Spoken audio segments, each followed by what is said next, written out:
Bonjour la famille, j'espère que vous allez tous très bien. NITCHE, Nietzsche, le catalan sur votre écran. Les amis, aujourd'hui on parle foot. Bon, comme d'habitude, aujourd'hui on parle du tirage de la Ligue des Champions. Waouh! Franchement, faut le dire directement, faut le dire d'entame, ça donne mal à la tête, cette Ligue des Champions. Là. Surtout quand tu vois le tableau final. Tout est mêlé. C'est quoi ça? C'est mêlé, mais mon gars, y a quoi? Tu vois full d'équipes comme ça, y a quoi? Il faut avoir un bac je sais pas, en astrologie ou bien, je sais même pas quoi dire pour pouvoir déchiffrer ce genre de tableau là. Mais on va essayer quand même. Mais franchement, c'est mélangé. Moi, j'ai même pas été en mesure de suivre parce que ça allait dans tous les sens. En fait, j'étais en mesure de suivre que pour le Barça.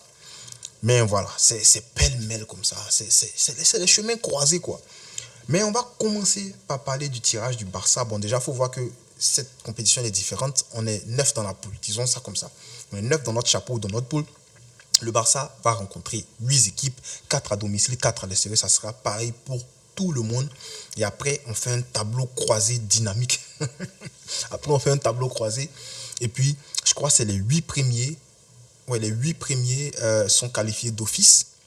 Et puis le reste, je crois, les du 9 à 24, un ken comme ça, là, c'est mêlé. En tout cas, eux, ils vont jouer les barrages avant de venir croiser les 8 premiers qui les attendent là-bas. Bon, jusqu'à là, je pensais que ça va un peu. Mais ce qui change cette fois-ci, là, c'est que il n'y a personne qui est garanti. En fait, tu es obligé de suivre ce qui va se passer de l'autre côté. C'est pas comme si, bon, on est 4 dans notre poule, non. Si on a gagné ce match-là, on va sacrifier notre match, on va faire rotation et puis, là, on va se concentrer sur notre match de la Liga contre le Real. Non, il n'y a plus ça parce que tu peux pas faire ça parce que tu dois tenir compte de tous les autres qui sont de l'autre côté là-bas. Tu dois tenir compte d'eux. Parce que même si tu es là, tu as 12 points, tu dis que je suis presque qualifié, je suis 4e et tout. Mais qu'est-ce qui te dit que le gars de l'autre côté ne va pas gagner son match, il va venir passer devant toi et puis toi, tu vas devoir jouer les barrages. C'est chaud. Et aussi, supposons, exemple, Paris Saint-Germain, par exemple, on va parler de tout à l'heure, ils sont dans une poule de la muerte. Mais dans leur poule, imaginez qu'ils sortent 4e ou quelque chose comme ça, et toi, tu sors premier. Mais tu vas les croiser. Paris Saint-Germain à la sortie là-bas, c'est pas un match facile en fait. C'est pas comme si tu vas aller croiser, je sais pas si tu commences, c'est pas comme si tu vas aller croiser Serviette ou bien c'est pas éponge, non. Donc, en fait, faut faire très attention. Faut faire très attention. Et waouh, la poule du Barça, le chapeau du Barça, les rivaux du Barça. Je vais commencer direct. On n'a pas encore on sait pas encore quand, mais on sait au moins que ça va se passer. C'est commencé. On a le Bayern Munich. Le Bayern Munich, on les joue chez nous à la maison. Et j'ai envie de dire que c'est un match qui sera très chaud. Parce que ce Bayern Munich-là est en train d'essayer de retrouver ses repères. Ce Bayern Munich-là, de compagnie, est en train de se retrouver. Bon, ils ont fait des achats récemment. Le gamin Olysée, là, de Crystal Palace, si je ne me trompe pas, un excellent mec. On l'a vu au JO. Il est trop fort, trop virevoltant, très dangereux, intelligent. Mais il sera couplé à Musiala de l'autre côté là-bas. Voilà. Kane, en fait, ils ont une très bonne équipe, ils ont une armada offensive pas possible. Mais en même temps, malgré cette armada, ils n'ont pas été en mesure, par exemple, de remporter la Bundesliga la saison dernière. Voilà, ça veut dire qu'ils sont quand même prenables. Les gens n'ont plus peur d'eux. Et ils ont quand même des blessés actuellement. C'est une équipe qui ne se retrouve pas. Mais j'ai envie de dire que le Barça a aussi beaucoup de blessés. Bon, on ne sait pas quand est-ce qu'on va jouer contre eux, mais il y a quand même du temps de récupérer quelques blessés sur la route. Genre, ce sont encore des recrues qu'on va pouvoir faire. Je parle comment il s'appelle, de Jong, possible qu'on le récupère. Même si on dit qu'il ne reviendra pas à 100%, je parle de Gavi qui reviendra en fin octobre. Donc, ça dépend de quand est-ce qu'on joue contre le Bayern. Je parle de, comment il s'appelle là, Eric Garcia, bon, ouais, en tout cas, ce n'est pas un titulaire indiscutable. Y a quand même Ansu Fati, on ne sait pas à quoi s'attendre Ansu Fati, mais pareil que Hansi Flick apprécie ce qu'il voit du joueur. Donc voilà, on ne sait pas en tout cas. Mais tu comprends que c'est deux équipes qui se valent actuellement. Mais il y a le côté mental aussi. Il y a des joueurs qui ont eu des traumatismes contre cette équipe du Bayern là. Et j'ai envie de parler de Ter Stegen. Ter Stegen ne me rassure pas du tout parce qu'il fait partie des mecs qui ont pris les 8-2 là contre le Bayern.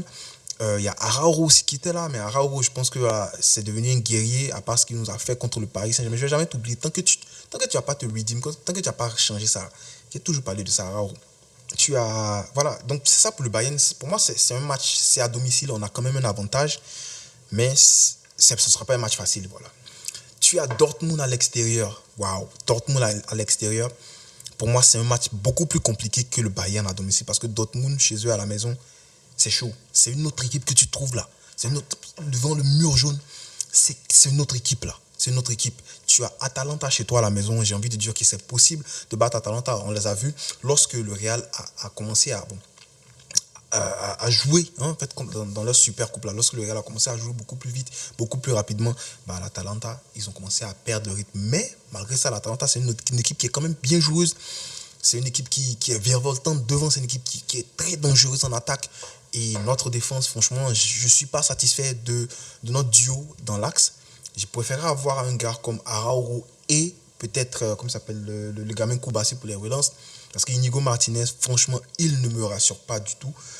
Mais voilà, donc ça aussi, c'est un match qui est, pour moi, c'est un match, au moins c'est un match dans lequel tu peux au moins sortir avec la victoire. On se dit la vérité, Benfica, c'est une équipe piège et on joue chez eux à la maison. On se rappelle de ce qu'ils nous avaient fait en Ligue des Champions.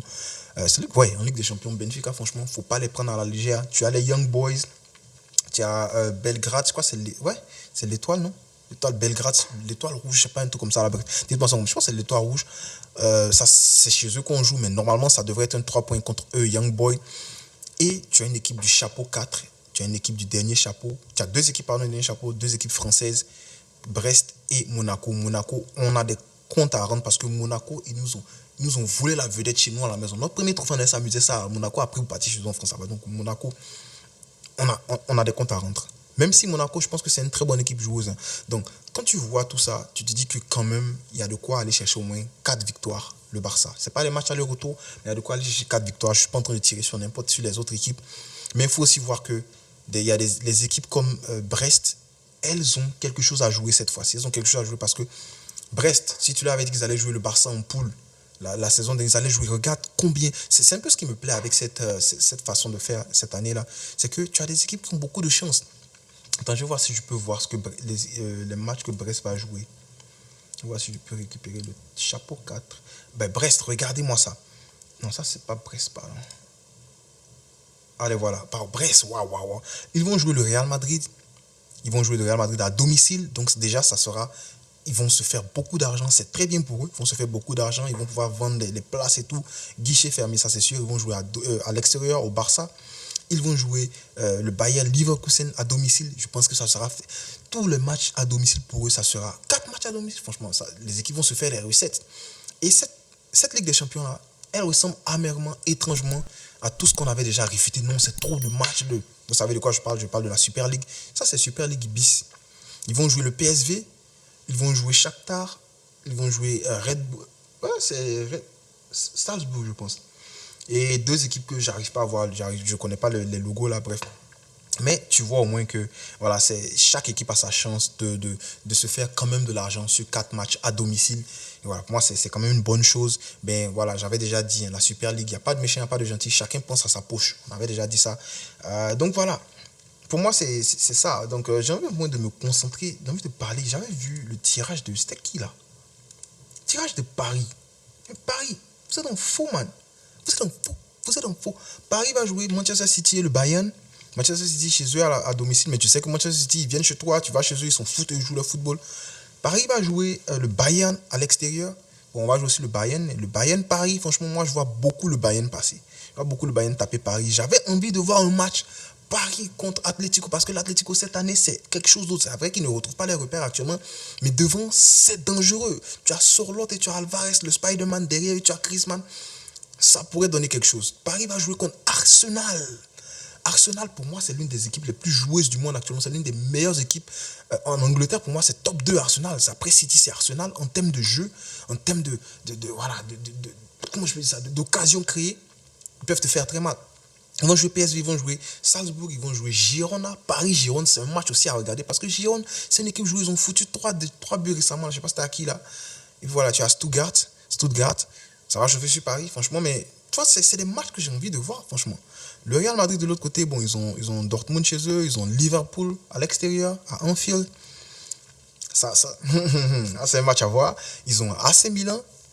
Ouais, ça va être chaud, mais je vois le Real quand même gagner s'ils ont résolu leur problème d'attaque là. Atalanta, encore une fois. Et ça sera chez Atalanta. Atalanta, c'est le moment de prendre votre revanche. Je pense qu'Atalanta, ils ont signé Kosunu, pour faire le Barra. Tu as le LOS, tu as Stuttgart, tu as Brest. Voilà, mais franchement, c'est beau à voir. C'est beau à voir. Donc, et voilà, je ne sais pas quoi d'autre rajouter, à part que je suis très, très content du tirage du Barça. On va se mesurer au grand. Mais j'espère que le Barça va sortir de poule même ça. Est-ce que c'est au moins sortir entre les deux premiers? Voilà, sortir entre les deux premiers, essayer de chercher la victoire dans chaque match parce qu'il n'y a pas de match retour. Il faut se donner à 100% partout. Ça sera quand même très compliqué de coupler ça à la Liga et tu dois jouer la Super Copa et tu dois jouer la Coupe du Roi et tu dois jouer. C'est quand même chaud, mais je pense que j'ai confiance en Hansi Flick. C'est dommage qu'on ne pourra plus faire de recrutement, mais voilà, je pense qu'il y a de quoi aller chercher au moins quelque chose de bon dans cette Ligue des Champions. Et pourquoi pas la remporter? Franchement, je veux qu'on la remporte, mais il va falloir passer par en hiver, faire des recrutements, parce que là, avec l'effectif qu'on a, on ne pourra pas compétir sur tous les tableaux comme ça, avec 2 défenseurs centraux sur 3 mois. Frérot, 2 défenseurs centraux sur 3 mois, tu vas faire ça comment? Voilà, en tout cas, ça c'est matière pour une autre vidéo. On en parlera dans une prochaine vidéo. Donc dis-moi en commentaire ce que tu penses du tirage. Dans notre chapeau, tu penses que qui sera premier, qui sera deuxième, qui sera troisième et qui sera quatrième? Fais-moi le classement des top 8. Et puis on va s'amuser à faire le classement du côté de Paris Saint-Germain aussi. Voilà, j'ai envie de voir du côté du Real aussi. Dis-moi en commentaire ce que tu penses de tout ça, fais un classement. Et puis je serai content de lire ton commentaire. Et puis bien sûr d'y répondre. On ne cessera jamais de le dire, frérot. Bisca. Le Barça.